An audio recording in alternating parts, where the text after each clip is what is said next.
Hey, this is Mark. I'm here with Jarlath Conroy. You know him from Day of the Dead. How are you doing? How am I doing? I'm doing fine. We've been busy. How did you get the part in Day of the Dead? Well, it's an interesting story. An actor by the name of Ken Ryan, who has, I didn't know him very well, but he's passed away now. But he said to Romero when he was auditioning for the role, he said, if you don't cast me, you got to see Jarlath Conroy. And that's how I got the role. So what is some of your most pleasant experience working on the film? The main one was the fact that George was so understanding. He was so aware and perceptive. And so he allowed the cast to kind of put it together themselves, and people relating to each other, not actors doing their thing, but people relating, and he filmed that. And you see it today in some miniseries where the characters are actually talking to each other.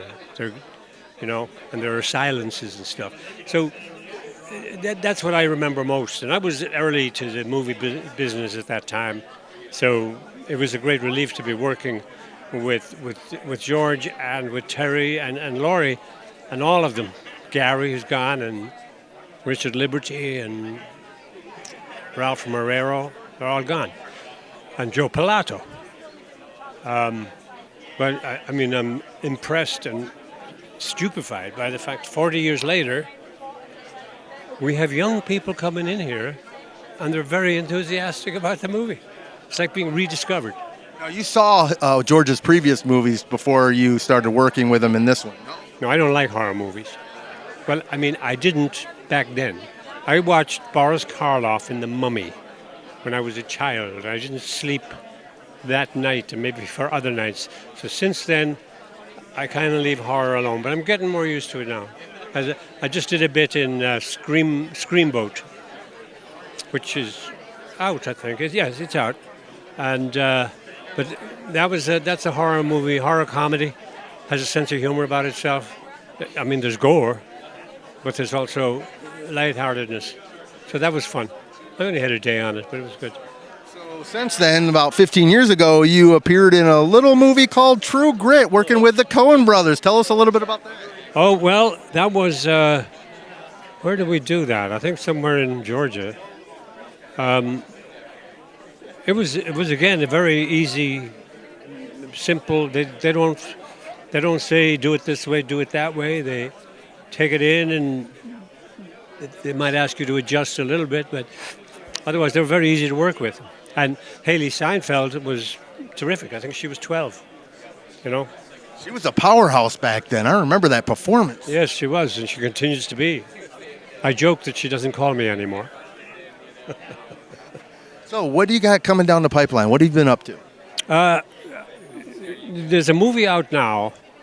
They're called Any Day Now. It's about the theft of major artwork in Boston, from a gallery in Boston. They took Vermeers, they took Rembrandts, they took Monets, they took another, and they never found the work. They never arrested anybody. So they made a movie about it. I'm not in the movie, but they made a movie called Any Day Now. I don't know. And then they wanted to make a commercial to promote the movie.